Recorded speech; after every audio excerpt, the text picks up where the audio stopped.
and then anybody else comes, they can catch up with us later as we're flying by. Let's go to the Lord in prayer. Heavenly Father, we're thankful again for the opportunity you give us to open your word and to understand what you have written.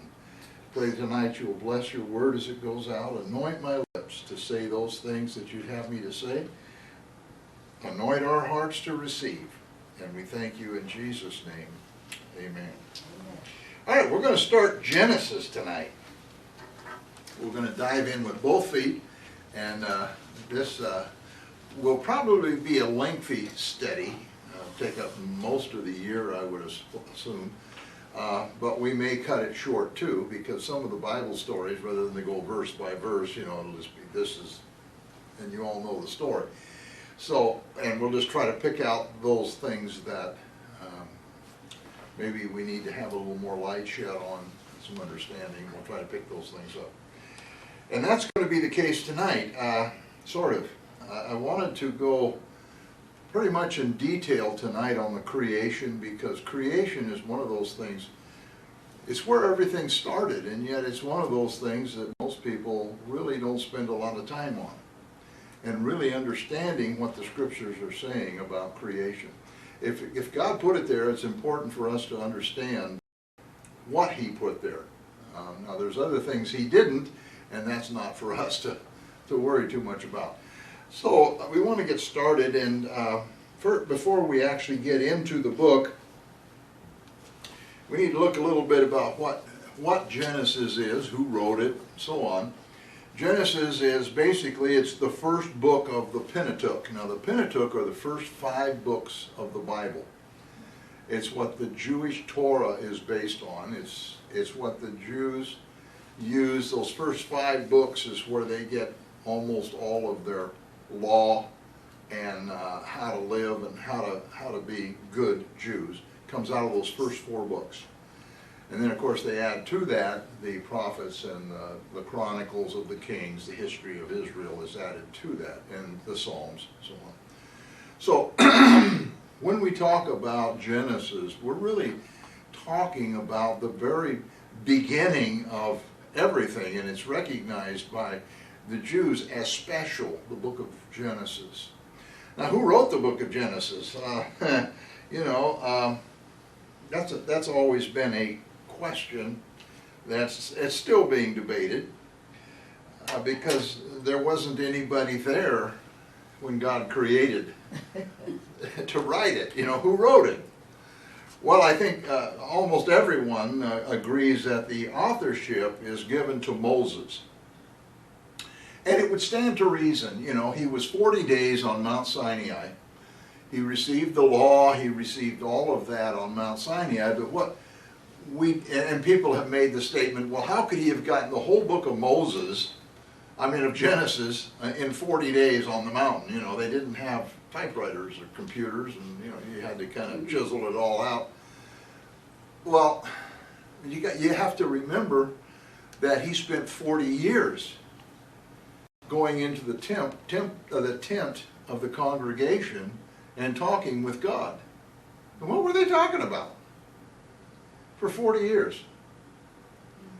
What better place to get the book of Genesis than while they were wandering around in the desert for 40 years, God's having him write a book. And I know what it's like to write a book. I've been writing how long now on this last book? And still having a problem getting it finished. It just takes a long time. And so I'm not saying that's the case, but I'm throwing that out as a supposition. I think for my part of it, I really believe that that's kind of what happened, is that while that wandering in the desert and seemingly going nowhere, God was giving him the whole history of mankind up to that point. And so when I look at the book of Genesis, I fully feel that this is written by Moses. Now there are some problems in it, and I'm not going to get into them, but for instance, who wrote the book of Genesis and Exodus when Moses died? Who wrote that? We don't know. many of the countries that are named in there were countries that did not get that name until they were in the Promised Land. Okay? So why were those names in there? Well, I answer that, pretty simply, that if, and we see that today, we have translations of the Bible, and things change. Now, the basic content is the same, but if it's talking about, the Indo-Persian Empire, it doesn't call it Indo-Persian, it calls it Persian, because we wouldn't know what Indo-Persian was. We know what Persian is. So, if they're because they didn't take the original notes of Moses and carry them all around until the 1700s when they did the King James Bible. Obviously they were recopied and recopied. And so over time, names were changed as they changed throughout history. Somebody stepped in and wrote the ending of Moses' life. Does that mean the book is any more less inspired? Absolutely not. If God inspired Moses to write it, he probably, or did in fact, inspire whoever added to it the things that needed to be added. So it doesn't affect me one way or the other on the book of Genesis. I don't think it was written by a group of people because it's too well put together. It uses the same language and the same basic structure. So I think one man wrote it and it was changed or added to over time as it needed to be. So that's my take on the authorship of Genesis. Some may disagree with that, but so be it. Now, when was it written? As I've said, I fully feel that it was written during the 40 years of wandering in the desert. There is no history prior to that of any written history of creation or of the things that happened in Genesis. Now, there may have been some oral law, some oral lore that was passed down. There may have been some documents and some things out there about various things, such as the flood and all of these things. But my question immediately is, who could have written about the flood except Noah? There wasn't. There was nobody left after the flood. So these are things that lead me to believe that this was all given to Moses by God to be written the way he wanted it to be written.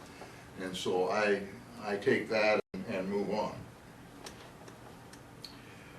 All right, so what is the time frames that we're looking at? And the time frame of Genesis starts with God creating the heavens and the earth, and it's going to end with the death of Joseph in Egypt. This covers quite a length of time from the very beginning of time until the death of Joseph. And we're covering this really in a book. It's a long book, but it's really not that long when you look at the thousands of years that it's going to cover. Because these early men lived 900 years. So you look at Adam, he lived almost 1,000 years. You go down the line and you start figuring it out. There's a lot of years covered in this book. All right, so any questions on that? Anything you've heard you want to clarify or whatever? All right, let's move on into the book itself. And we're going to start off with Genesis 1 to 2.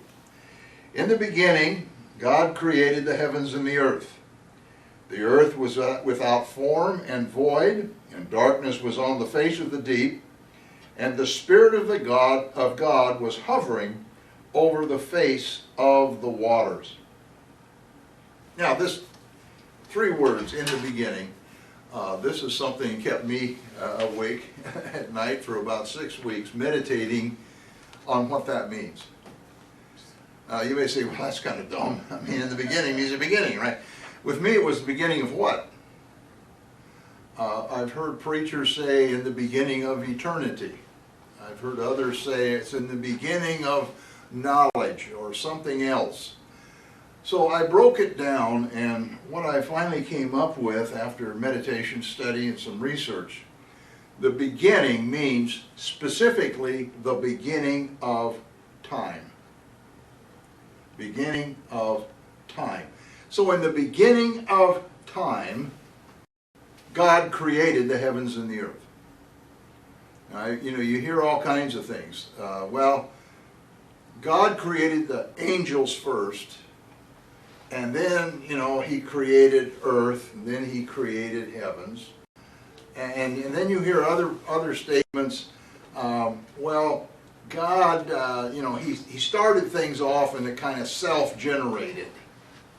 And then, of course, you get all the way to evolution, where somewhere out in the great cosmic, somewhere a piece of dust started spinning, and from this little piece of dust we have the whole solar system and the universe and the earth and all of this. That took billions and billions and billions, billions, multi-billions, trillions and billions of years. Well, when you go to the Word, we get an answer for all of that. If we just said God created the heavens and the earth, it would be open to any kind of interpretation. But it says, at the beginning of time. Why is that significant?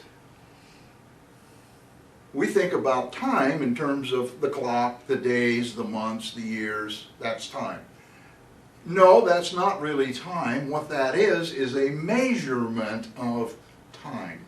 Time is linear. It's anything that starts here and moves along. That's considered time. Okay? Now, if you don't have time, you don't have anything moving along. Correct? If you don't have time, you cannot have evolution. If you don't have time, you can't have angels being created. Because the main attribute of time, or linear, is cause and effect. Did you all hear that? Yes. You didn't hear it. The split second I heard it, it took a little bit of time for it to get to. So many nanoseconds. All right? Now, if I hit that hard enough and you're over in Puyallup, it's going to take a little bit of time for that to get there. That's cause and effect. If you don't have time, you can't have cause and effect. If you don't have cause and effect, you cannot have the creation of angels. You cannot have the creation of heaven. You can't have anything. If God created the angels, which the Bible says, man is created just a little lower than the angels. So God created the angels. He could not have done that until time started. And I could bring a whole lot more stuff. But let's just put it this way. At the second that time came into being, the God of eternity. Now, when we talk about eternity, we're talking about a place without time, without cause and effect, and it is not linear. That's why God said to Moses, I am that I am. The Jews understood that to mean He is the existing one. He's always existed. He always will exist. He exists. There's no past. There's no future with God. He just is. That means there's no time. There's no linear. There's no progression. God cannot lie, because what He says today, He said yesterday, and He says tomorrow. It's all current with God. So He can't lie. There's no future. So how can you turn and lie? Because, you see. And that's God. So this God of eternity, one day, for whatever reason, decided to create. Now, how did God do it? Now, we heard the word He spoke it, right? And we've all been taught that He spoke the word. How can a God of eternity speak? There is no time. There is no cause and effect. How can He speak? Speaking requires time. Oh. So I'm really throwing an enigma out there. I'm making you do a little thinking, aren't I? Well, let me give you my interpretation, and you can say I'm nuts if you want to, whatever. John 1:1. In the beginning. Sound familiar? So what John is doing, now remember, the book of John was written after he wrote the book of Revelation. It was the last book that John wrote, book of John. So he'd already had his trip to heaven and his visions and his conversations with God and all of it. He's already had all of that. Now he says, hey, I'm going to tell you something. In the beginning, God created the heavens and the earth. John says, in the beginning was the Word. And the Word was God, and the Word, what? Was with God, and the Word was God. This gives us a view of what happened at the very instant of time. And I'm going to draw you a word picture, and I hope I can convey what I see. I see things different than a lot of people sometimes, and it's hard for me to convey them. I'm looking and I see God of eternity, and He's a spirit. There is no function, no physical body. He's a spirit. He's a spirit, and we have to worship Him in spirit and in truth. But this spirit wanted to create, so how did He do that? Well, He had to first of all take on some kind of a form that could speak. And that form had to be outside of eternity. Because if He took the form on while He was in, we call them dimensions in science, it's dimensions. If He stayed in the dimension of eternity and took, He would start time and eternity would no longer be. So outside of eternity, and in my mind I just kind of picture Him stepping outside of eternity, taking on the form, and in that form, creating. Does that make sense to you? Yeah. Now, I think that's important for us to understand because, however your view of God is, people get so wrapped around, well, the Father created. Well, did He? The Bible says it was the Word who created.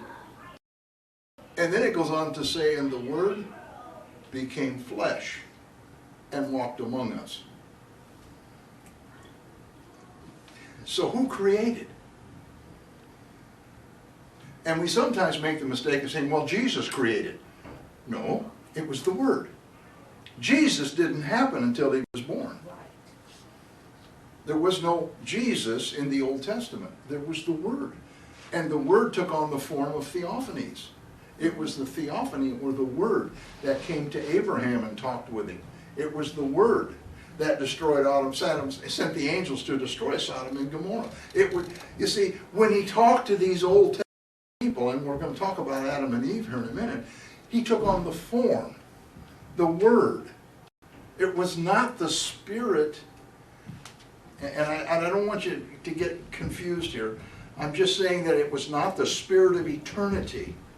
It was the Word of the dimension of time. Same God, but He's operating in a different arena. Does that make sense to you? Are you seeing where I'm coming from? It was that God, that physical portion of God that you could see, that created. Yes? But you just said that you can see. No one sees Him, right? As He is in eternity. Oh, You see? That's the key. We cannot see Him as He is in eternity. That's why the Bible says nobody's ever seen God and lived. Right. You can't. Right. He's a spirit. If you see Him, you have to be a spirit. yeah. You see? Yeah. But we can see, now Gideon turned around, and after the angel of the Lord had come, and we went through Judges. You remember they gave the offering, and he disappeared. And what did he say? I have seen God. And God was brain dead. Theophany? No, it wasn't Theos. Jehovah. He said, I have seen Jehovah and lived. Well, how could you see Jehovah if Jehovah was the Spirit? But Jehovah denotes the physical or visual character of God. He was personal to Israel as Jehovah. As Theo, the Spirit, that was different. That was different. Okay.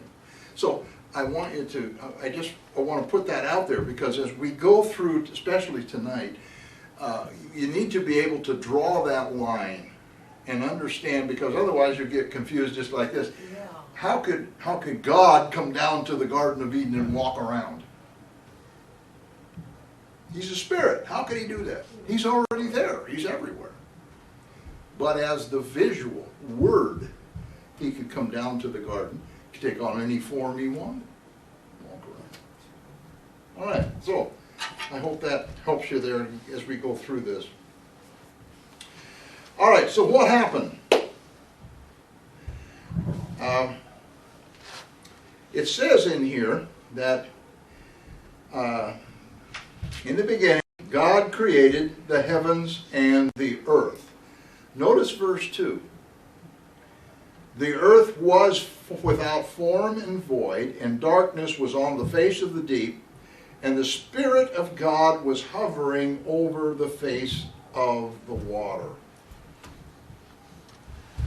Now, if we take these first two verses together and connect them and say this was a running account, he created, and what he created was formless and void, then we violate one of the major laws of God, and that is he always does things perfectly. He has never created anything that was not perfect. We're going to go through the 6 days of creation. He didn't create anything that he didn't stand back and say it's good. Right. So why would he create a world that was formless and void?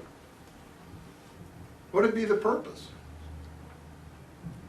Well, this used to be, this idea used to be shunned at, but now if you look at the majority of the theologians and the various commentaries and whatever, I've got several that I use, they all seem to agree that there is a break between verse 1 and verse 2. What happened between verse 1 and verse 2? And one of the things they base that on is this word was. The word was also means, and in fact actually means, it's the word haya. It actually means to become, come to pass, exist, or happen, or fall out. Okay, so when we look at what's written here, it's telling us that for some reason the earth became formless and void between verse 1 and verse 2. Why? I don't know. The theory is that God created a perfect earth and had everything in place. Now, whether it looked like our earth, I can't tell you that. I don't know. But this is the theory, is that he created this earth. And there are multiple scriptures that talk about Lucifer as being the god of this world. Lucifer as being the ruler of this world. And we take that to mean, the sinful world, the world that we live in. But actually, many of those scriptures mean physically the world as the ruler. Ezekiel talks about how Lucifer walked among all of the precious jewels and stones of fire, which denote, diamonds and all of it, that was on the earth as its ruler. So let's make a supposition here, and again, please, this is theory and supposition, so don't go out there and say, Dr. Steve, this is what happened. But here's something for you to consider. What if God made this earth, he made it perfect, he gave it to Lucifer. He said, Lucifer, this is yours. You rule this. Right? And so Lucifer is ruling the world. Now, what if God also made a whole different atmosphere over here, a whole different world, maybe another whole universe out here. And he gave it to some other archangel and said, you rule this one. And you rule that one. Is that without reason? No, I don't think it is. You know, God's great, and we don't know even that much about God. But let's suppose the earth was Lucifer's, whether he gave it to anybody else or not. We know that Lucifer was the chief guy. He was the highest of everybody. Maybe that was the reward of being, you know. And one day, Lucifer looked around, and he saw the word, visual of God, and he said, you know, I can be like him. In fact, I can be higher than him. Start to make a little sense to you? It does to me. Because he's looking around and he's seeing everything that's given to him. He's the ruler. Where's God? He's watching. And that's no different than today, only he's not the physical ruler of the world, but he rules mankind, and God stands back and watches. And so he gets pride in his heart, and he says, I can be like, you know, higher than, I can be like God. He doesn't mean he can be like Spirit God, like Theos, but he can be like the Word. He can get up to that level. In fact, he can set his throne higher than the Word. He could see the Word. He could talk to the Word. And that's what happened. And of course we know what happened. He was cast, he wasn't, and by the way, he was not cast out of heaven because he's still there. He's constantly going up before using the saints, and where do you do that? You do that in heaven. So he's still there.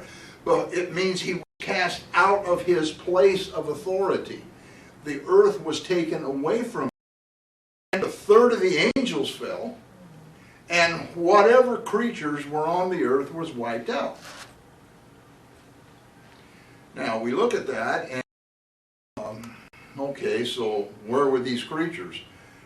Well, we've been to the La Brea Tar Pits, and we've watched the dinosaurs. You know, I mean, you can look down in there and there's the bones, and they're almost still bubbling up in these tar pits. Where are these animals? And science will tell you there was some catastrophe that killed all of these animals. There was a comet that slammed into the earth, or there was a meteor that destroyed, or there was something else. They don't know for sure. Maybe it was all volcanoes, but they only know that all the animals were wiped out. And they used to say man came along. Now they have a problem because they're finding physical evidence of men at the same time. Now, about this yesterday. My feeling, my belief is, yeah, we had a pre-Adamic earth, and it may have went for millions of years. I don't know. I have no way of knowing that. But it would explain why all the animals were gone, and whatever creatures were there that Lucifer ruled also disappeared. Cavemen. We call them cavemen. Maybe that's them. And I say that because the problem with evolution has and always will be that they cannot find missing links. You know, they talk about, well, caveman evolved, what are the missing links?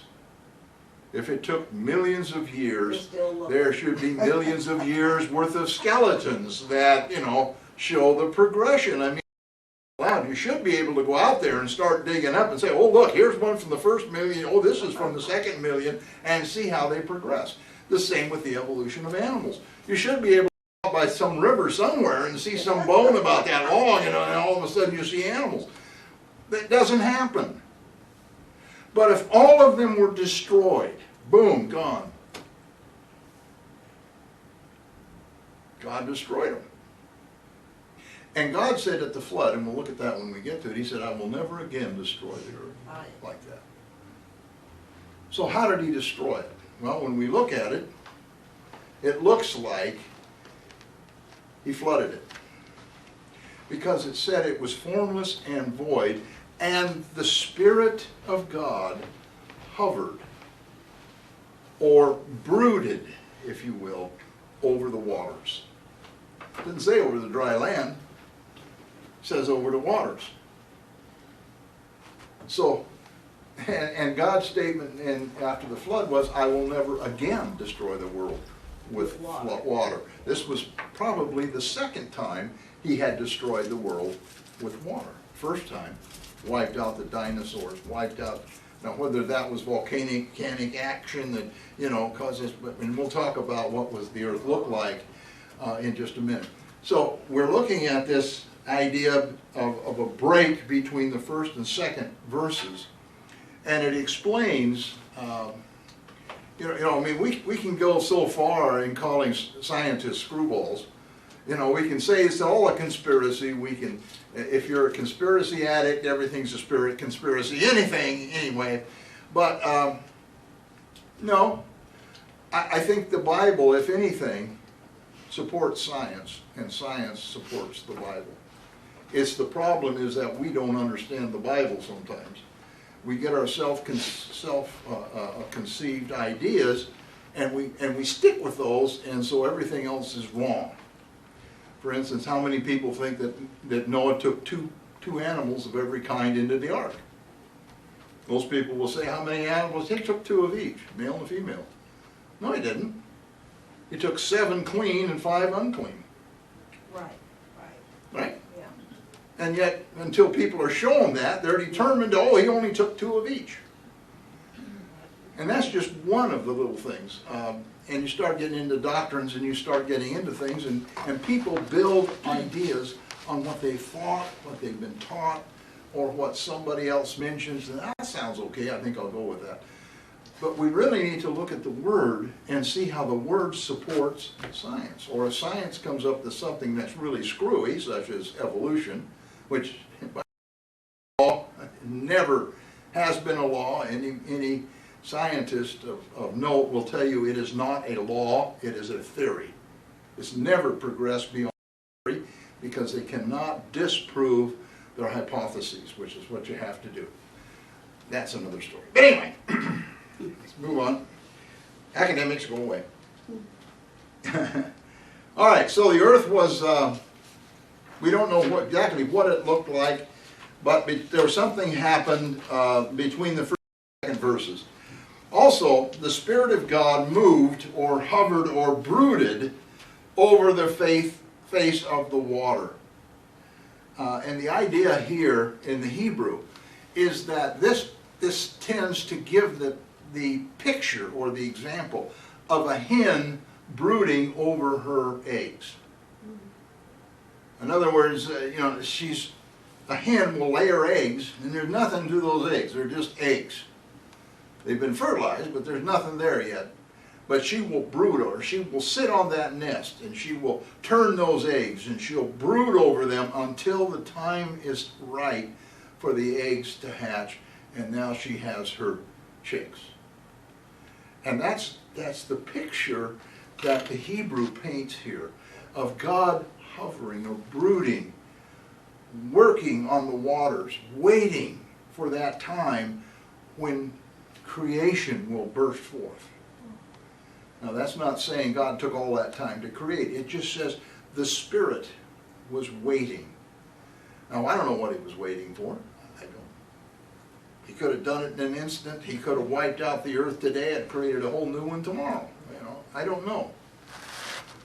But when you look at God and some of the statements he's made, I repent that I ever made man, I repent that I made creation, I'm going to wipe them all out, and that's going to be the end of it. Right? Yeah.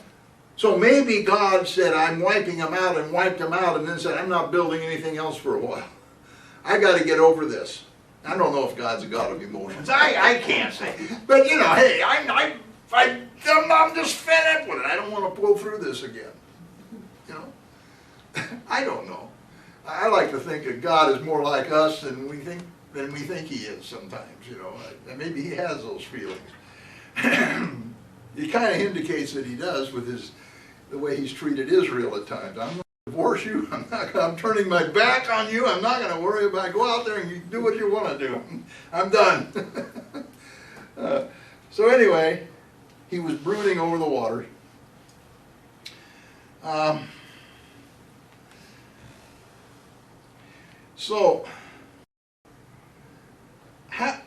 And here's an interesting question, and that is, how did this information, how was it given to the author by God?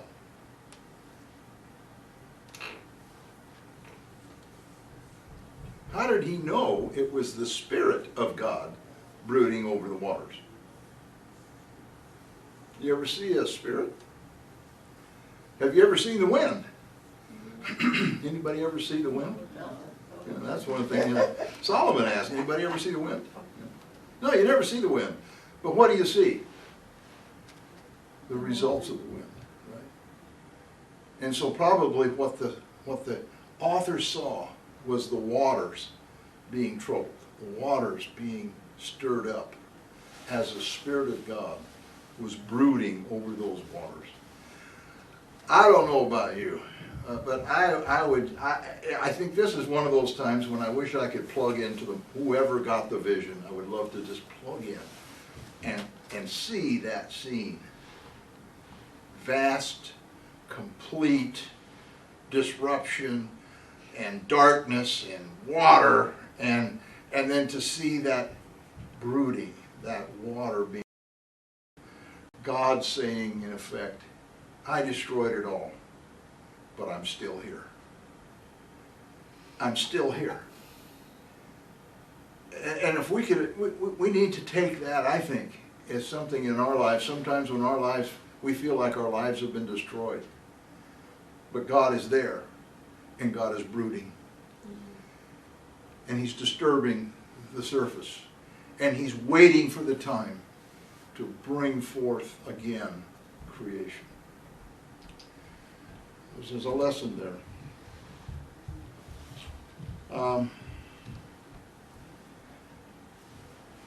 Now this seems to be a summary glimpse,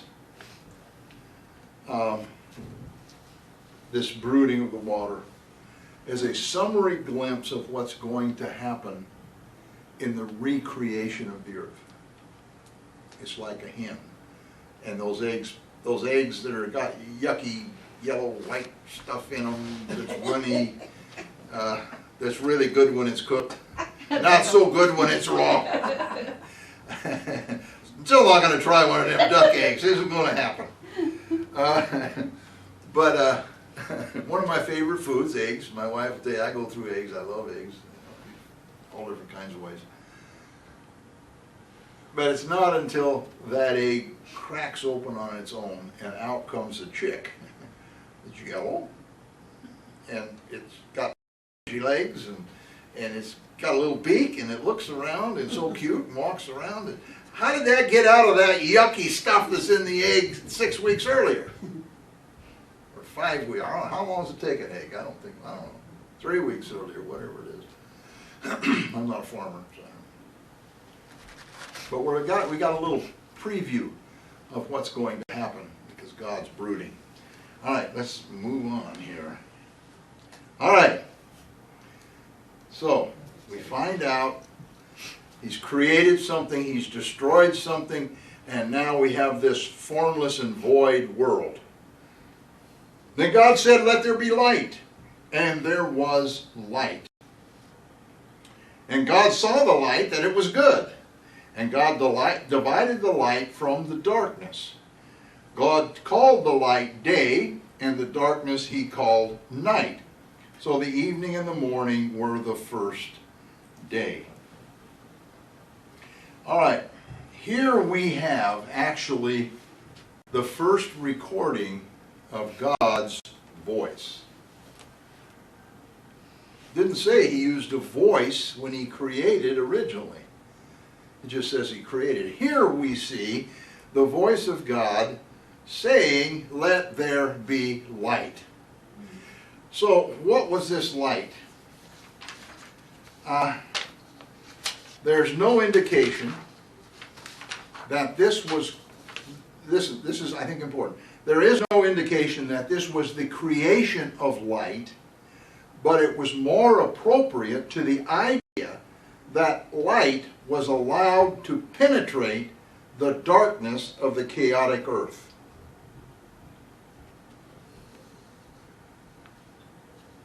If there wasn't light in the first place, how could the original creation of, how could that have existed very long without light? But if he cast darkness on the earth, and it was covered with clouds, covered with water, I mean, you can begin to see the chaotic nature of the earth at this point. Here's light out here. Now, the other thing is we don't know what the light was made out of. What was it? What was the light? We don't know. Now, I don't think it was the sun, because we're going to find out later that he gathers it up into the sun. So, what was this light? We don't know. He didn't tell us, and I'm not about to go asking yet. One of these days, I'll have a chance. One of my 1,000 years of asking questions, I'm going to get some answers. And my rank as an educator, I deserve more time. But anyway, so he allowed here, the commentaries kind of agree on this, that darkness was on the face of the earth, but not upon the heavens. It doesn't say any place that there was darkness in the heavens, only on the face of the earth. And we know that part of the chaos on the earth was darkness.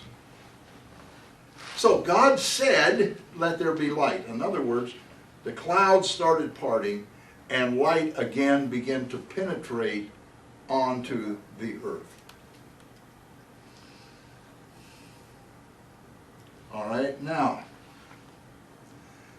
there's some idea, and some scientists actually have put out some research into this, that at this time there were luminous clouds in the heavens that gave off light. Luminous clouds. Now, what would be luminous clouds? You know, well, they see these, and you've probably seen pictures. These beautiful pictures, you know, and it's some nebula that's 8.5 million light years from here, and here is this huge nebula, and they say, well, our sun would be that little point right up there. You know, so you start to see how huge these things are. And they give off light. They're luminous. So the theory here is that they had these luminous clouds that gave off light. Not necessarily the sun, but luminous clouds. I don't know. I'm just passing along what I've read. I've been trying to book a ticket back on a time machine to figure this all out, but it just doesn't happen yet. All right, so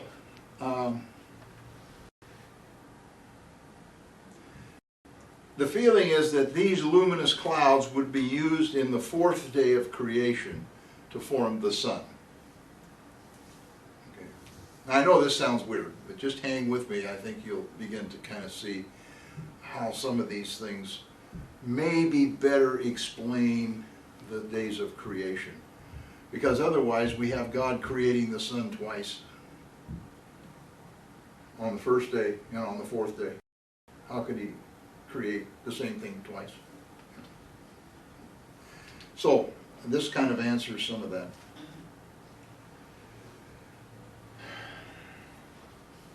Notice this, it said, God looked at the light and he said it was good. That means not good in terms of good and excellent, but that it served his purpose. So every time we see that phrase, and God saw that it was good, it served his, emphasis on his purpose. All right.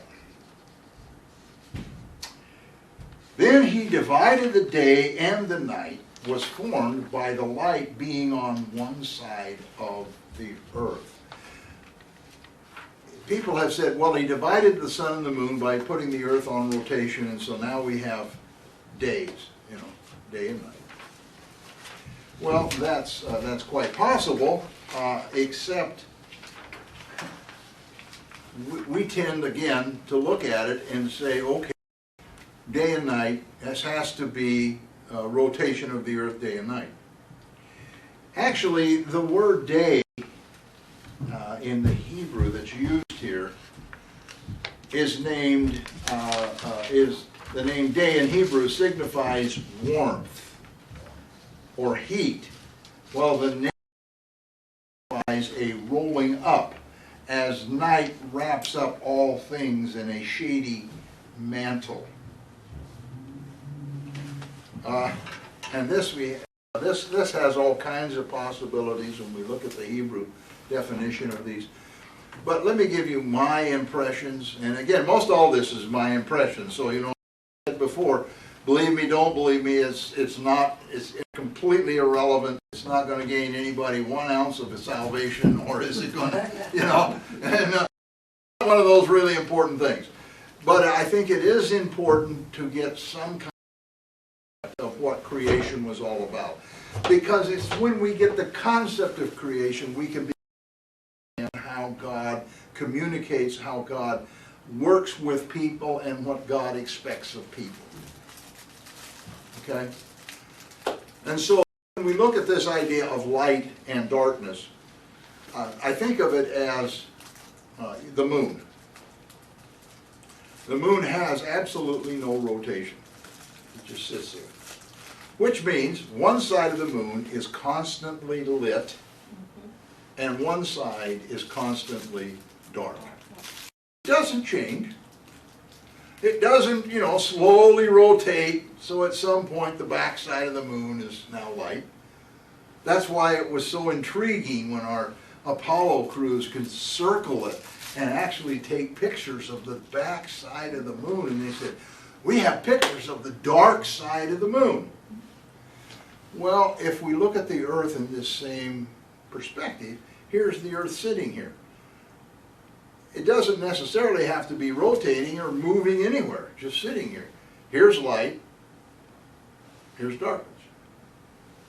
The two were separated, light, darkness. How did God do that? He took all the light and put it on this side. No light on this side, light on this side. I mean, it's kind of, okay, that's kind of silly. Well, he just gathered all the luminous clouds and set them over here, and said, over here there's no light. Now you've got light and darkness. How does he figure days?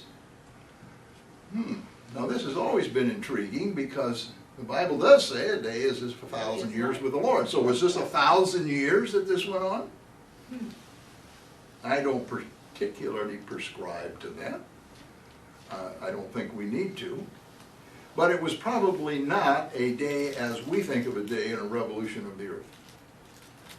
It had its own meaning as far as time was concerned. He called it a day. He called it warmth. Warmth. And the first day of warmth. The second day of warmth. The third day of warmth. Now you see, we start to think about it maybe a little differently. What did he mean by warmth? In the first warmth, the second warmth, the third warmth, the fifth warmth, the sixth warmth.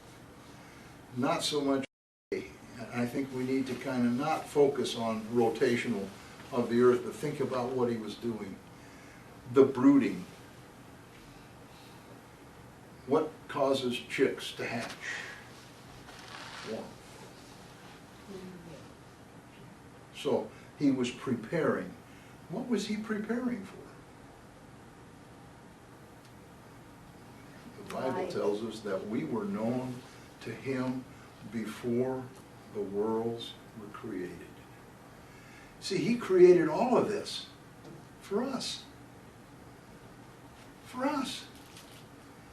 He took first and he separated light from darkness, and he was warmth and unwarmth, or darkness, or cold over here, warm over here. And then then the next day he's going to create some other things, and he's going to make a place for us Have you thought about that in those terms?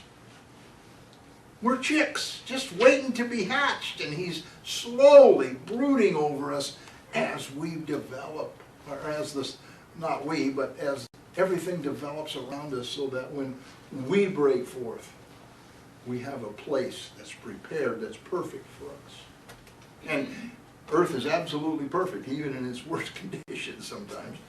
It's still perfect for us. All right, let's move ahead. And again, he looked at it and it said it fit its purpose. Now, some people say this was the concept of good and evil. I don't think it had anything to do with the concept of good and evil. It was, you know, we like to spiritualize, or at least some people like to spiritualize a lot of things. But really all this is saying, in my view, is that God was preparing. If you will, he was building a nest. He was getting ready for his eggs to hatch. He was getting ready for the final burst of creation when he makes man. All right, let's move on. Okay.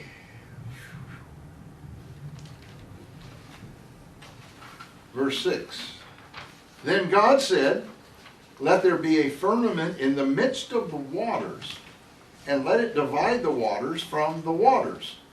Thus God made the firmament and divided the waters which were under the firmament from the waters which were above the firmament, and it was so. And God called the firmament heaven. So the evening and the morning were the second day. So what was this all about? We have waters, and we have waters, and in between we have heaven.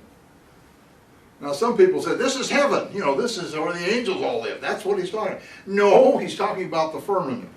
What is the firmament? Firmament is our atmosphere. So God, first of all, divided the waters and put atmosphere in there. What were the waters he divided? Wait a minute. You know, I mean, we're sitting here saying, what in the world are you talking about? How can you, you know? Well, we understand the lower waters, the waters under, I think, because the earth was covered with water. And the Spirit was moving on the water. But what were the upper waters?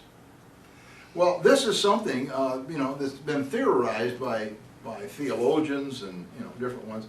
And science also has come to the conclusion that at some point, it's very probable that the earth had a band of water that encased it. So we had water, we had atmosphere, and we have the earth. Now that, you know, that sounds crazy, but anybody look at Uranus lately? It's a blue planet. It's covered with, well, it's not exactly water, but it's a very similar, it's covered with that. Look at Venus, it's covered with another gas. I mean, you look at these planets and they all have something, except for Jupiter and Mars and I forget, Pluto, if you want to look at him. But, you know, they all have, many of them anyway, have this band of something around them. We can't actually see the ground. It's covered with something. Well, the earth was covered with water. And so God separated that, or made an atmosphere in between, which would mean that the light getting to the earth was filtered through water. Didn't mean there wouldn't be any light, it would just be filtered through water. And so God made the firmaments, and he separated these waters. It's interesting that at any one instant, the Earth's atmosphere contains 37.5 million billion gallons of water vapor. That's enough to cover the entire surface of the planet with 1 inch, of rain if condensed. So our atmosphere already has a lot of water in it. Now, we're going to find something out at the end of this chapter, so, but I will say this, in those days it didn't rain. So where did the water come from? Well, we'll get into that. In addition, it says, the fountains of the deep opened, and water that was below the surface of the earth added to the flooding. Now we're talking here about Noah's flood. The Bible says that it rained. It hadn't rained prior to that time. Suddenly it rained. And it says the waters, fountains of the deep opened up. Now we'll get into the flood later, so I don't want to go into too much, but if we think about this band of water that's no longer there, where did it go? If God allowed it to inundate the earth, along with the fountains of water that were in the earth, under the crust of the earth, and again, science says they think there's a crust of water under the earth. So, that's where we get the flooding that covered the mountains. Because even if all of our atmosphere dumped, it would only be 1 inch. So maybe we're starting to see a little bit about God's plan here, and why he created things the way he did. He knew he was going to have to destroy it again with water. And so he already has the preparations. All right.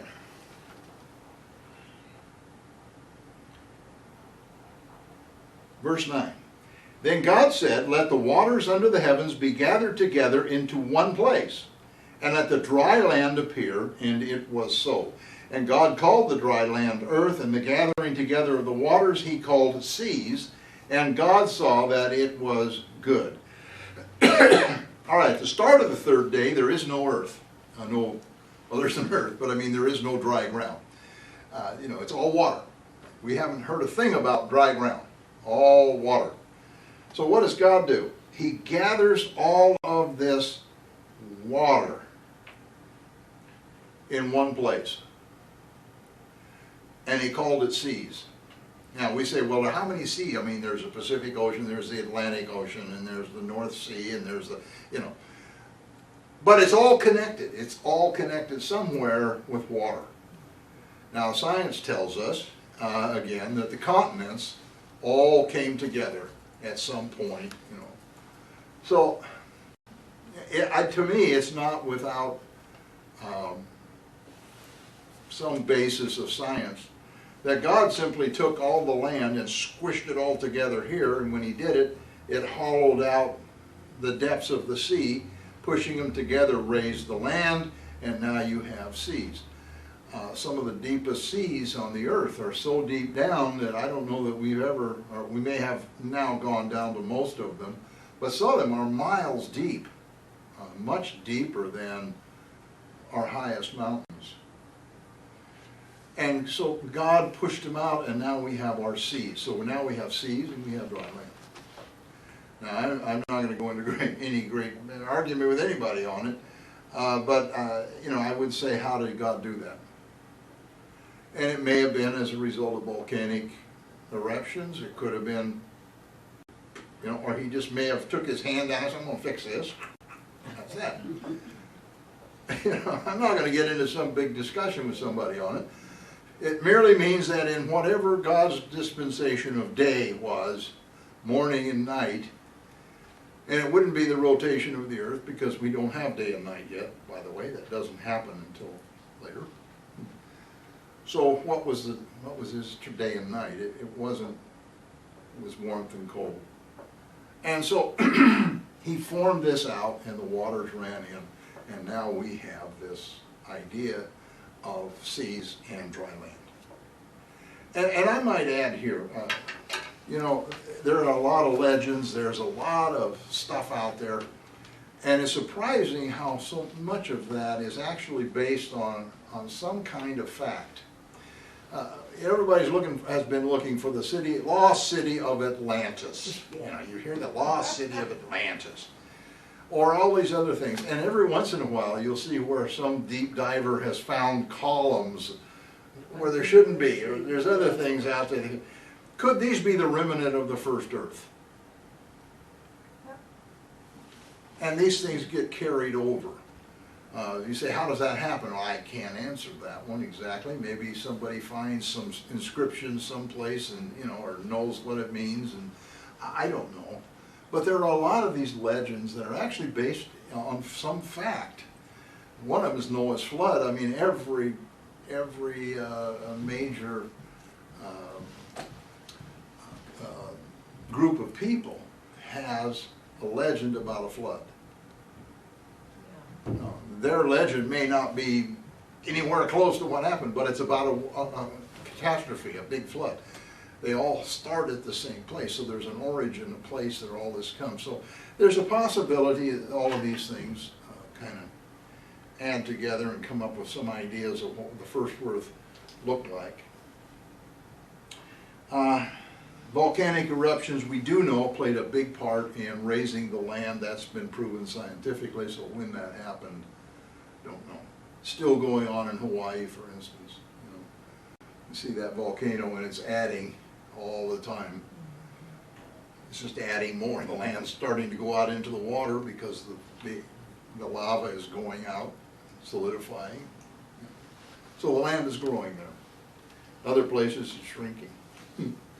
All right, verse 11. Then God said, let the earth bring forth grass, the herb that yields seed, and the fruit tree that yields fruit according to its kind, whose seed is in itself on the earth. And it was so. And the earth brought forth grass, the herb that yields seed according to its kind, and the tree that yields fruit, whose seed is in itself according to its kind. And God saw that it was good. So the evening and the morning were the third day. So once the dry ground became available, God began planting things. Now I just want to throw this out to you to think about. It doesn't say he created trees with fruit on them, or grains, herbs with the grain already on them. And grains here would be wheat, rye, barley, whatever. It didn't say he did that. He said, let the earth bring forth. So how long did it take for the earth to bring forth seeds and fruit? How long does it take for a fruit tree to bear fruit? Have to have seeds started. Yeah, I mean, I'm pointing this out to you because, again, we get this idea. God said, okay, let there be fruit trees, and there was fruit trees with apples all over them. And here, I want barley over here, and put some wheat there, and there they all are. Okay, it's all done. But that isn't what the Bible says here. In the Hebrew backs it up that he said, let the earth bring forth. Okay? And this is a principle with God. And that also backs up my statement, I don't think a day was a 24-hour period. Okay? Now God could have done all of this, but I don't think he did. I think he said to the earth, bring forth. In other words, the seeds were in the earth. And it was probably from the first earth. The seeds, last forever. I mean, it seems like seeds never rot. And so he just said, seeds are there, come forth. And out came the seeds. The bushes, the trees, and they started giving fruit. How long did that take? With God, not very long, obviously, but with us, that might have been 6 years, 5 years, 10 years. If you're talking about a grapevine I think is 7 years to produce grapes. At least I think that's what it was when I was raised down there. I think that's what they said. Pops up like magic. Oh yeah, boom, there you are. And we want to make God do that. Pop things up with magic. But think about this. What was the intent of God? God's intent was not to make life and just continually make life. His intent was to make life so that it would propagate its own life. Right? So by saying bring forth, he was saying you bring forth. Earth, you bring forth life. Earth, you're going to be the producer of food. I'm not going to be the producer of food. The only food I know that God ever produced was manna. The rest of it, he said, it's up to you. Earth, you got to produce. Start to see kind of the plan of God, the way he thinks. And we can carry that over to us. He doesn't save everybody and then just go along and keep creating saved people. We have to make saved people. We don't save them, obviously, but he has already saved them. He has already provided the life. He has already done everything he needs to do. It's now up to us to bring forth fruit. That's why he uses the example of bearing fruit. The apostle used the examples of bearing fruit. It's our job to bear fruit. It's not God's job to bear fruit.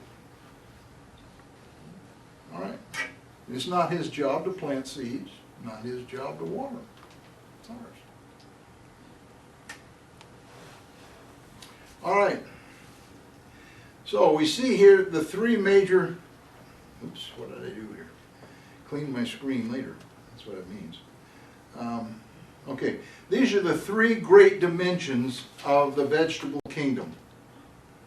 You have the herbs of the green, you have the grass, you have trees. Okay, notice this. Each type of plant brought forth its own type of fruit. God said that it served his purpose. There was a detailed order in creation, and everything had its place and its boundaries. You didn't see wheat and barley getting together and producing wheat barley, or barley wheat, or something else. Now man does it. We combine things, you know. But God didn't in the beginning. An orange tree always brought forth oranges, grapefruit tree, grapefruit, and you never expected to walk out and see a peach. All right, let's move ahead. Verse 14. Then God said, "Let there be lights in the firmament of the heavens to divide the day from the night, and let them be for signs and seasons and for days and years. And let them be for lights in the firmament of the heavens to give light on the earth." And it was so. And God made two great lights, the greater light to rule the day, and the lesser light to rule the night. He made the stars also. God set them in the firmament of the heavens to give light on the earth, and so to rule over the day and over the night, and to divide the light from the darkness. And God saw that it was good. So the evening and the morning were the fourth day. So here on the fourth day, we finally get the rotation of the earth. Now we have 24-hour days. Why did he do all of this? Very simply, it says here, he put these things up in the sky to give light on the earth, the stars, the sun, the moon, light on the earth, and he did it for the setting of signs in the seasons, for the days and the years. So man could begin to tell time. You know, we think sometimes God isn't concerned about time, but it says specifically here that he put them up there so we could not only see the seasons, not only do we have, you know, spring, summer, autumn and fall, fall and winter. I don't want to forget good old winter, that's where we are now. We not only have the seasons, but also so we have the days, the months, the years, so we can tell time. And that's interesting, I think, that he thinks about our ability to tell time. Now it says, notice also, it doesn't say that he spoke the sun and the moon into existence. It doesn't say he created them. It said he made them. Made in Hebrew means he took something that was and formed it into something. So we have, I'm going back to those luminous clouds. If he took all of those luminous clouds and put them together, crunched them up, there's your sun. He took over here the moon, which is nothing more than dirt of some kind, you know, soil, put it over here and started it all in motion. And then he created the stars, and he put everything in motion. Our galaxies. You know, we just think about the stars. But think about some of those stars we're looking at are galaxy with millions of stars in them. And some of those have millions of stars and millions of stars. And I kind of get a kick every time they send out a new telescope, because it's going to take us, we're going to be able to see the edge of everything out there. We're going to be able to see the edge of the universe. We can see what's beyond it. And every time they get out there, all they see is more stars, more galaxies, more. They'll never get to the end of it because there is no end. And I don't know if it's out there all the time, or God just says, okay, time for some more, let's have some more. But we'll never see beyond what God has created us for. It's not going to happen, because it's not part of His creation. And it's none of our business, whatever's out there. I don't know, maybe there's dragons, and I don't know, who knows what's out there. Someday. All right, so He set them all in the firmament, in the skies, to set up for us. And He divided the heavens. He divided the light from the day. And notice, the day will rule over the night. Darkness cannot overcome light, but light can overcome darkness. You have to turn the light off in order for darkness to rule light. Just a principle of God. And so we have the moon, which gives a subdued light at night. It's our night light, so we can move around and see at night. But it's not so bright that it keeps us awake, or and everything is now in its cycle. All right.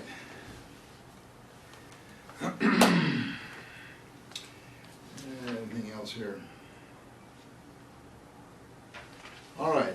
Notice there's one thing also, and this is interesting, that the cycle of plants depends on the cycle of light and darkness. Why do our plants go to sleep in the wintertime? Throw all their leaves off, and look like an old bare stick sitting out there.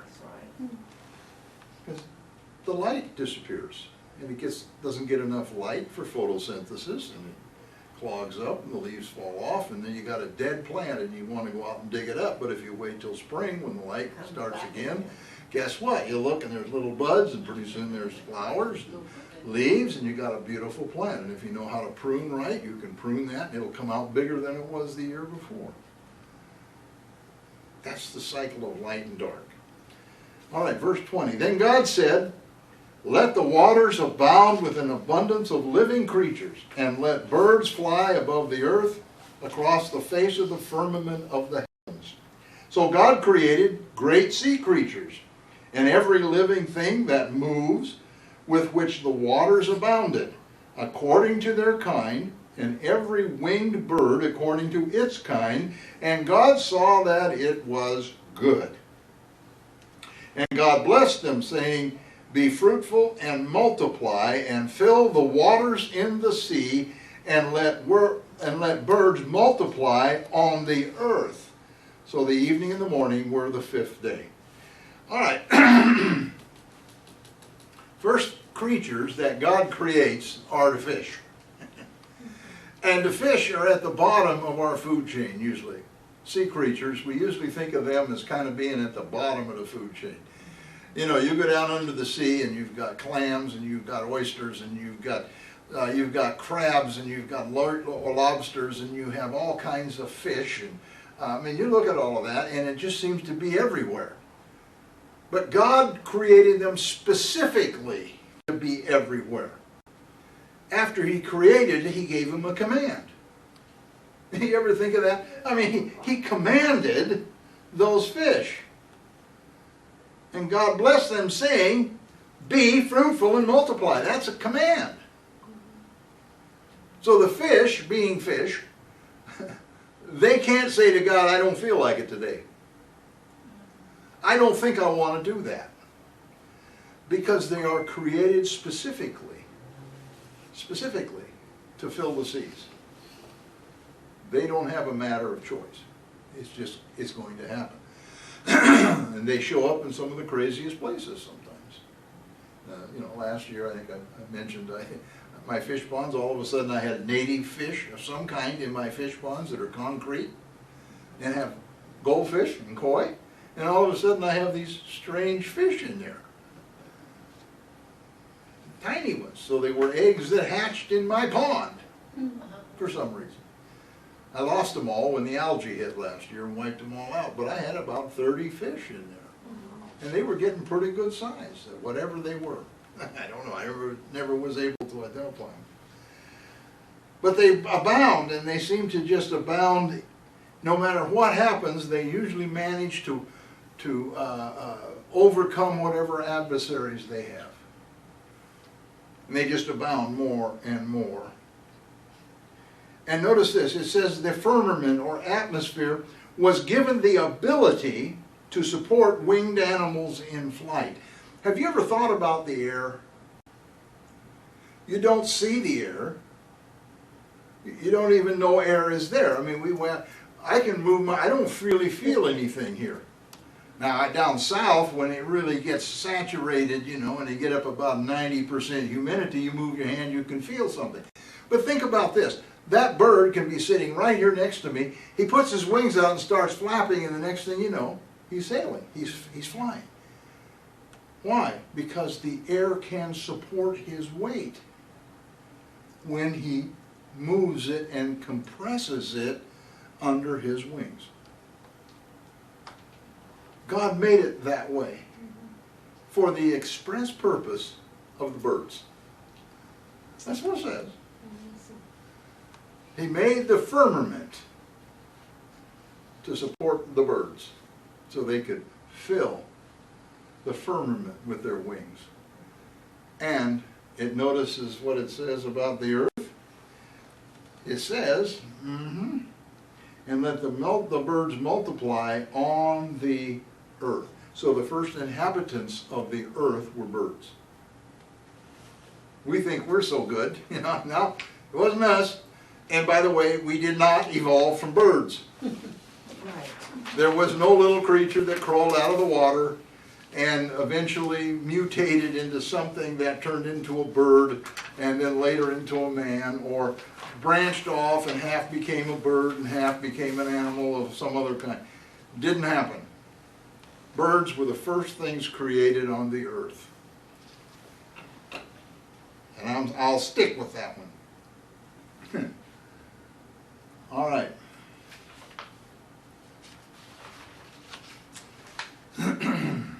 So the propagation of all the species of the fish and the birds were set in motion. That's how we have babies. That was all started. But notice also it says, speaking of the birds, that each was to bring forth after its kind. There is no cross-pollination to the species that God created. We didn't have doves mating with eagles, or sparrows, you know, mating with hummingbirds, or whatever.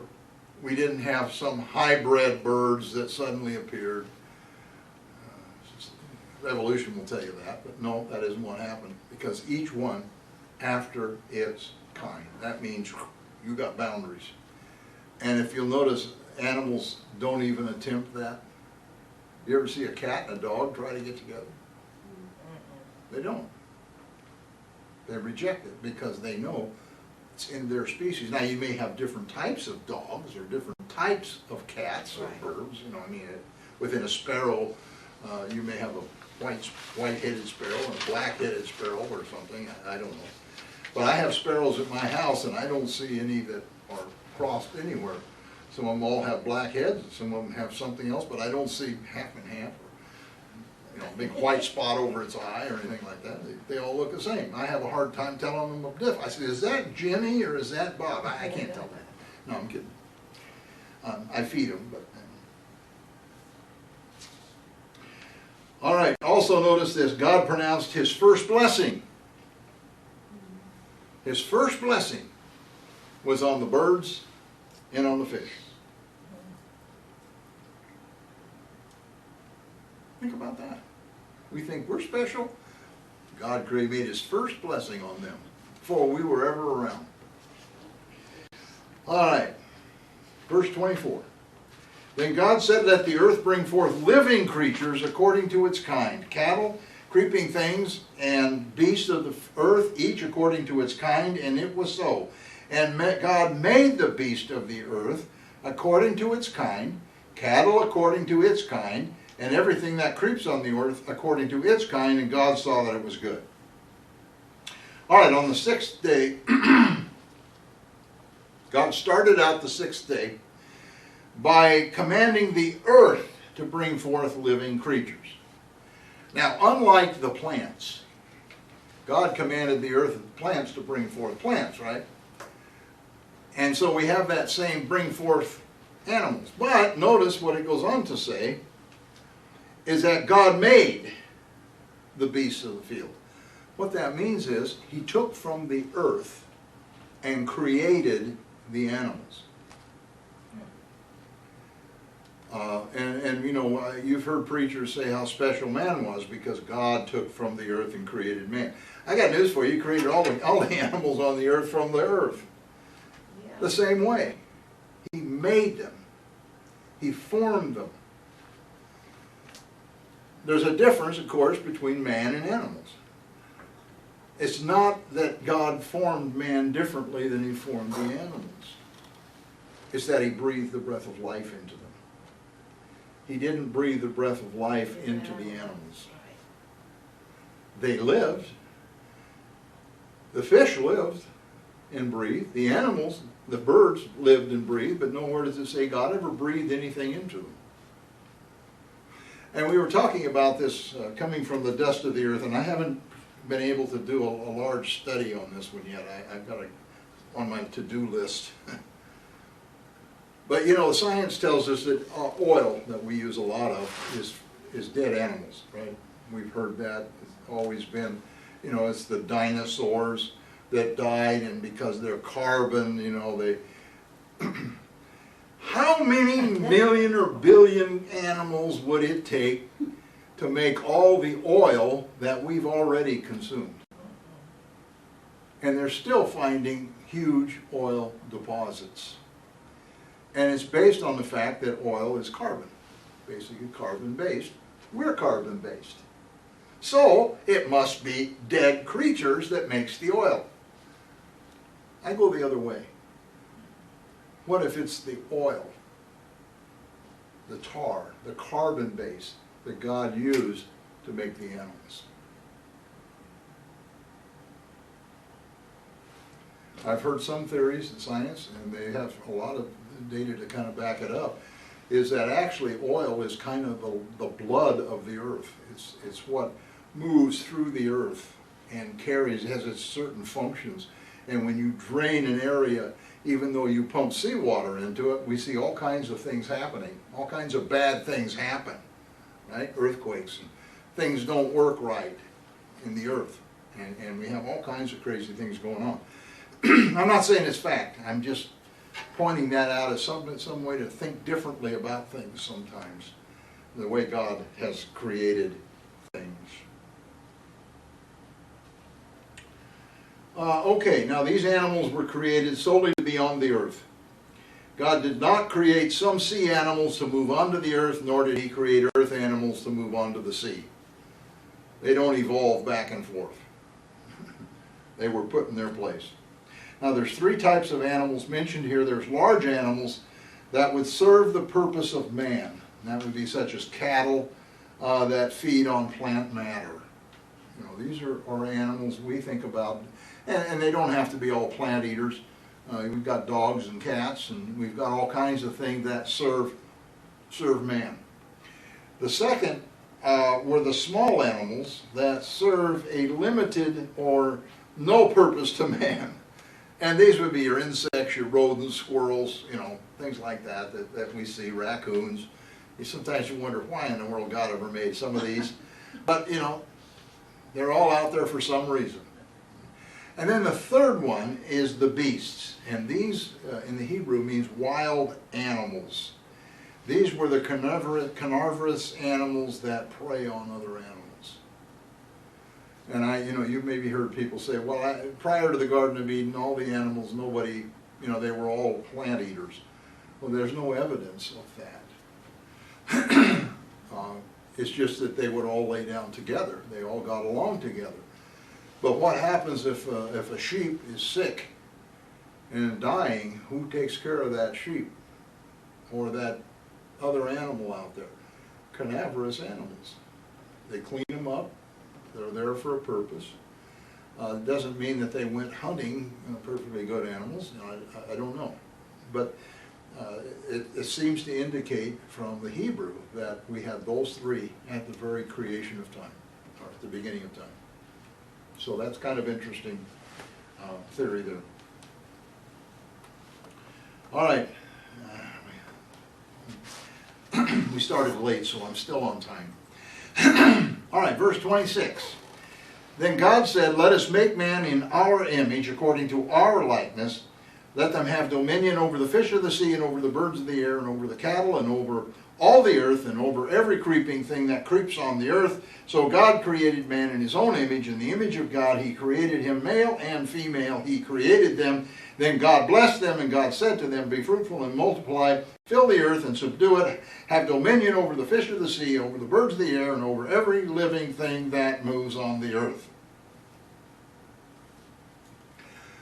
This is probably one of the most controversial and discussed scriptures in all of the Bible.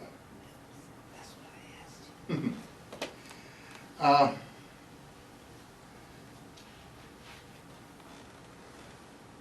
This seems to indicate, just in the English, it indicates that there's a conversation in which God commands us, in quotation marks, us, to make man in our image and our likeness. Who is our? Who's he talking to? Right. Himself? There's two of them? No, I said himself. Is he talking to himself? They said R. Yeah, so, Is he a R?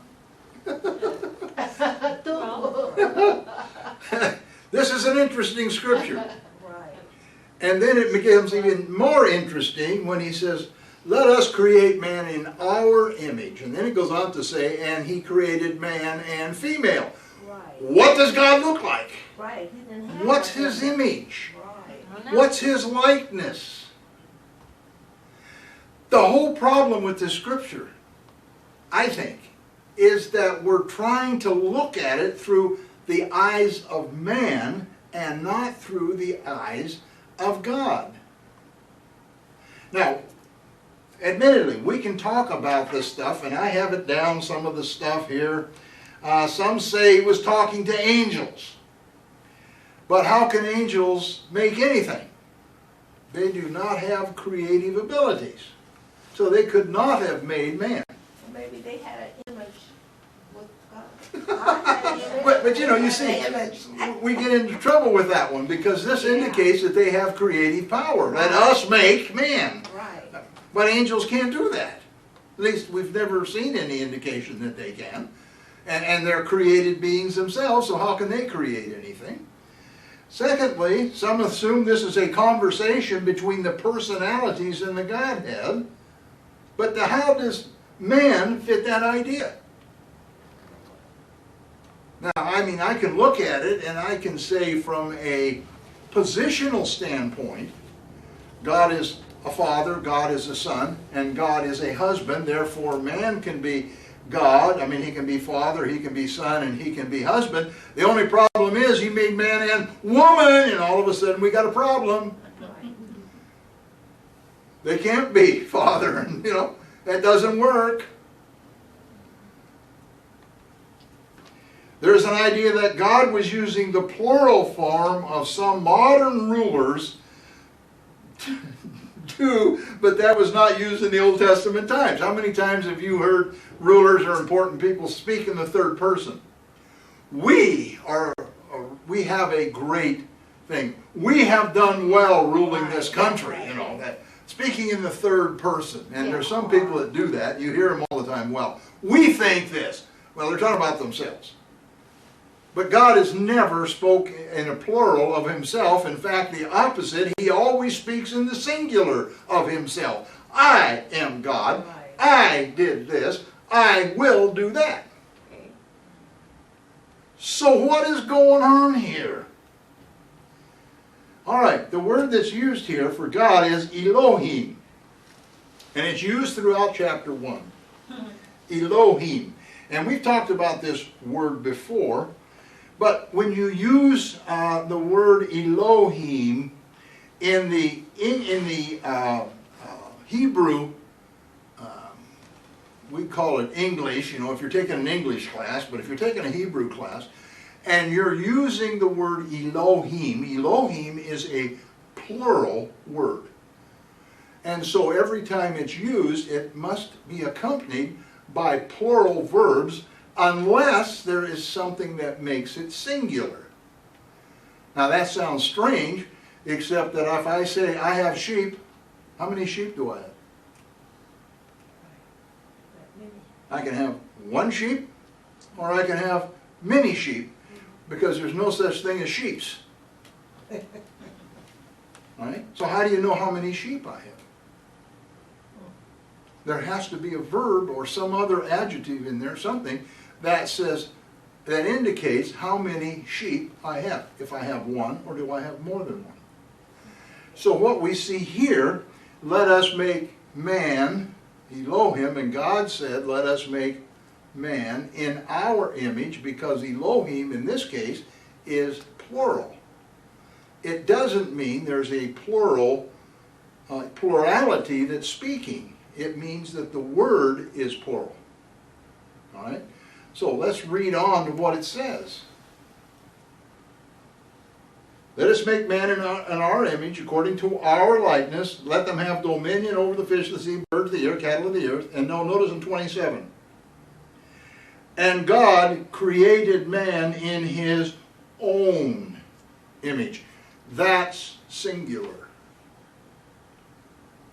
Okay? So what we're probably looking at here is a grammatical, not an error, but it's just the way it was written, the Hebrew grammar.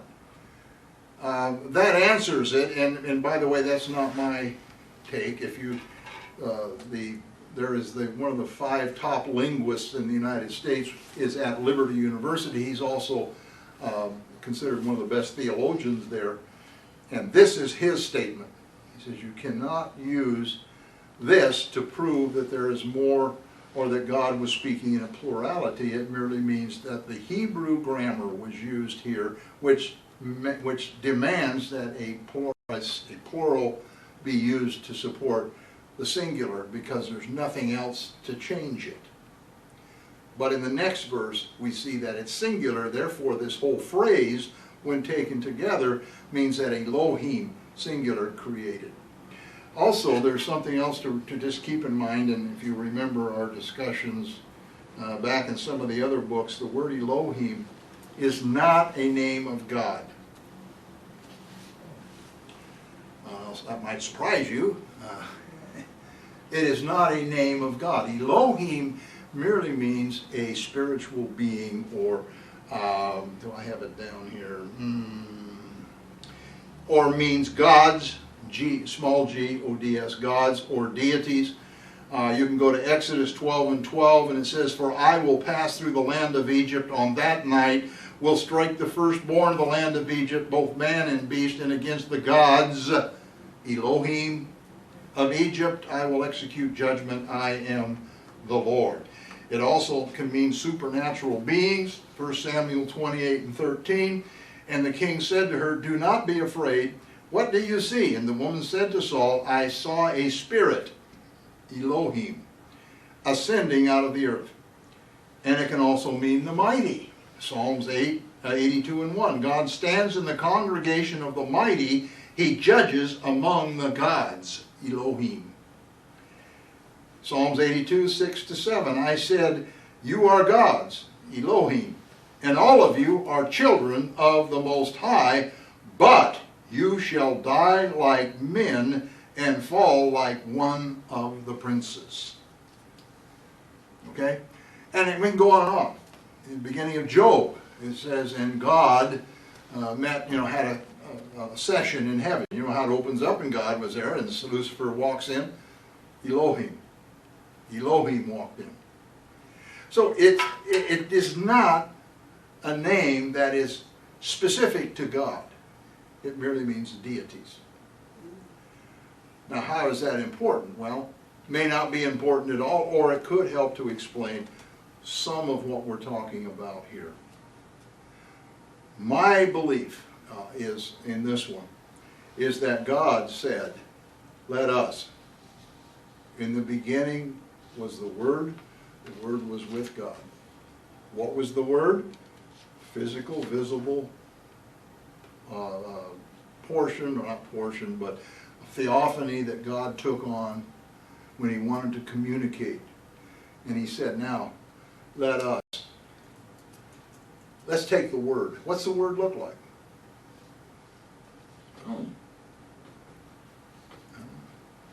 But maybe that's what man looks like. Not necessarily man and woman, but man. 2 arms, 2 legs, head, hair. I'm man. I don't know. But some things for you to think about. But here's another one. And I ran across this on the web the other day when I was looking through all of this and putting this together. And I found this website, and the writer presents an entirely different view of this scripture. And when it hit me, I all of a sudden looked back and I said, this makes more sense than anything I've heard. What is a likeness of a ruler? What is the image or a likeness of a ruler? a reflection? Well, a reflection, but when we think about Nebuchadnezzar, for example, what do we think about Nebuchadnezzar? When we say the image of Nebuchadnezzar, what are we talking about? His personal, Big statue? yeah. Big statue, right? In the Old Testament, and they still do it today. A king, especially in those days, they couldn't get all over their kingdom. They couldn't say, "I rule the kingdom," because he would make daily trips around he didn't get in his jet and fly over here to Egypt and say, "I'm here." So how did he let people know who was the ruler? They would put images or statues All around? all around.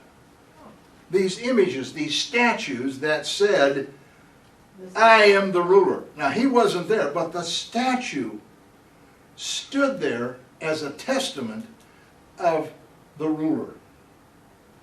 That make sense? Yeah. All right.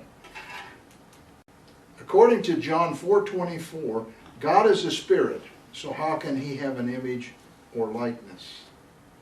Well, we talked about that. It could be the Word. Not necessarily. The question is, how does man reflect the image and likeness of God? Even if we use the idea of the theophany, how does man reflect that? How does God in that likeness? Let me read you what he wrote. J. Richard Middleton, out of Roberts Wesleyan College, puts it well. The liberating image.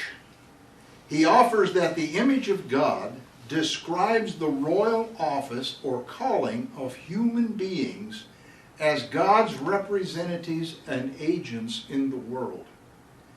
Image of God means that humans have been given power to share in God's rule or administration of the earth's resources and creatures. When one reads Genesis 1:26 to 27, with this in mind, the point becomes fairly obvious. Let us make humankind in our image according to our likeness, and let them have dominion over the fish, birds, cattle, and animals, and creeping things. mankind, created on the sixth day, has been given the authority to rule over the other creatures God has made on the fourth and fifth days. They have that authority because humankind is made in God's image. There is nothing here about a soul, the ability to reason, being conscious of God, or any other physiological or spiritual trait. As John Walton points out, as important as these qualities are for making us humans, they do not define what image of God means in Genesis. Rather, those qualities are tools that serve humans in their image-bearing role. The phrase image of God is not about what makes us humans. It is about humanity's unique role in being God's kingly representatives in creation. Once we understand what image of God means in Genesis, we will be better positioned to see how this idea is worked out elsewhere in the Bible. I don't know about you, how that took you. It hit me right between the eyes. Didn't Jesus say that we are the walking image of God? He didn't put it in those terms, but isn't that really what he said? That we're supposed to be images of him? The Apostle Paul says, we are epistles, open and read of all men. What's an epistle? You know, it's God. We're supposed to be God walking on the earth. Not in the idea that I can save everybody and create anything. Right. But we should be the living image of the one who is the ultimate ruler. When people look at us, they ought to be able to say, God rules. I know who rules this place. And notice we were given dominion over the animals. It doesn't say the animals are peers with us, even with us, that we should worry about animals the same as we worry about him. We have dominion over them. We rule over them. Doesn't mean we're supposed to be cruel, you know. I'm just saying that our position is above animals. And yet some people, if you belong to PETA, the animals are higher than humans. They'll do anything, you know, to protect these animals from whatever. God said they're given to us to eat. So if I want to go out and shoot an elk and eat it, that's perfectly all right with God, because that's what he set up in the first place. Whether PETA likes it or not, I don't care. Of course, I don't. Too old to go out and shoot anymore. All right, I'm going to leave that one. I want to leave it. Man is just not just another animal, but he's made to move over the animals.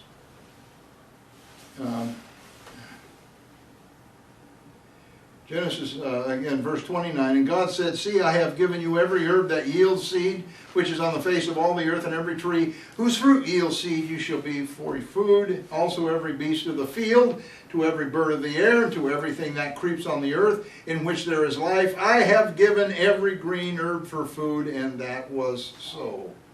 Then God saw everything that he had made, and indeed it was very good. So the evening and the morning were the sixth day. Every plant that God originally created was meant to provide food for man and the animals. That's what I want to pull out of that one.